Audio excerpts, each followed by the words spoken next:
हूँ गिलगित बल्तिस्तान में होने वाले इंतखाबात की। सबसे पहले हम बात करते हैं सर, पीपल्स पार्टी ने अपेरेंटली यहाँ पे मैदान मारा है, कैसे देखते हैं आप इन इंतखाबात को और पीपल्स पार्टी की जीत को? बहुत शुक्रिया। बेसिकली तो ये बड़े ही बेहतर अंदाज में इलेक्शन हुए, लुस्पेट भी बहुत भरपूर तरीके से किया और सबसे जो इम्पोर्टेंट बात है वहाँ लॉ एंड ऑर्डर की कुछ सिचुएशन अल्हम्दुलिल्लाह क्रिएट नहीं हुई।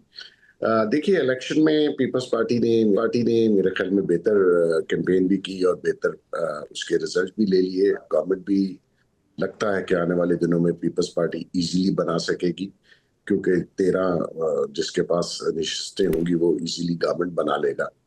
और मेरे ख्याल में अभी 1-2 नशिस्तों के उनके रिजल्ट बाकी हैं। लगता है यही है कि वो 10-11 तक पहुंच जाएंगे।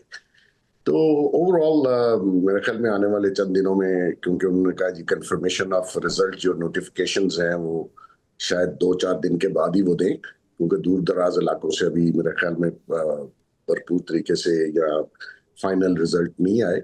तो ओवरऑल तो इलेक्शन मेरे समझता हूँ, देखिए हमारे यहाँ एक रवायत सी बन गई है, जो हारता है वो कहता है जी धांधली होगी। अदरवाइज पीपल्स पार्टी जो है वो उसने अपनी परफॉर्मेंस के ऊपर और अपनी कैंपेन के ऊपर और उसके जो वोटर सपोर्टर थे वो भरपूर तरीके से निकले। हालांकि जो तवक्को की जा रही थी वो तो बहुत मुख्तलिफ थी, और जो फेडरल गवर्नमेंट होती है वो असरअंदाज भी होती है गिलगित में या आजाद कश्मीर में। तो वो देखें, वो 5 या 6 नशिस्तों पे महदूद रह गए।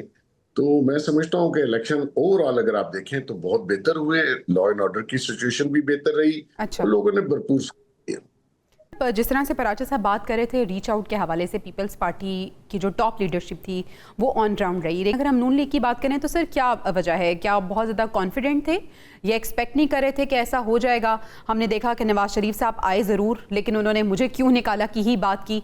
तो सर जो कैंपेन है वो आप किस तरह से देखते हैं पीपल्स पार्टी और नून लीग की, अगर हम कंपेयर करें तो? देखिए, 2 चीजें हैं इलेक्शन में, कैंपेन में आपने मद्देनजर रखनी है। वो ये है, या तो आप ये बताते हैं कि मैंने प्रीवियस दौर में अगर आपको चांस मिला हो तो आपने क्या कुछ किया। बिल्कुल सही। वो आप अपने जो भी कारनामे हैं वो गिनवा देते हैं, या फिर आप फ्यूचरिस्ट प्लान्स बताते हैं कि मैं अगर आ गया तो मैं क्या करूंगा। अब देखिए, वो पुराना बयानिया कि मैं क्यों निकाला गया या गिला शिकवा जो है, वो नए वोटर्स जो हैं या नए लोग जो हैं वो इस बयानियों को मानने के लिए तैयार नहीं। दौर बदल गया हुआ है। नून लीग उस तरीके से ऑर्गेनाइज ना पंजाब में है, ना पूरे पाकिस्तान में है, ना बाकी किसी जगह पे है। शायद उनके जहन में था कि फेडरल गवर्नमेंट होती है तो वो उसका इन्फ्लुएंस हो के तो वो इलेक्शन जीत जाती है, किसी और के बलबूते पे उनको शायद यकीन था कि इलेक्शन जितवा दिया जाएगा। लेकिन मेरी जो इतलात हैं वो ये हैं कि बहुत ही फ्री एंड फेयर इलेक्शन हुआ कल वाला, और उसमें अगर कोई चाहता भी तो शायद उसको वो मौका नहीं मिल सकता था कि कोई रिजल्ट को आगे पीछे कर लिया जाता। तो मैं समझता हूँ कि उन्होंने, पीपल्स पार्टी ने, मैं पहले से कह रहा था कि वो बेहतर कैंपेन की है और बेहतर तरीके से। बेग साहब, आपकी मौजूदगी का फ़ायदा उठाते हुए मैं आपसे ज़रूर पूछना चाहूँगी कि अगर हम यंग लीडरशिप की बात करें पीपल्स पार्टी में, बिलावल भुट्टो हो जाएं, हम आसिफा भुट्टो की बात करें, तो आपको लगता है कि ये जो यूथ है इनको उम्मीदें हैं इन दोनों से कि ये कुछ तब्दीली लेके आएंगे, और ये भी वजह हो सकती है कि वहाँ पे पीपल्स पार्टी को जीत मिली है?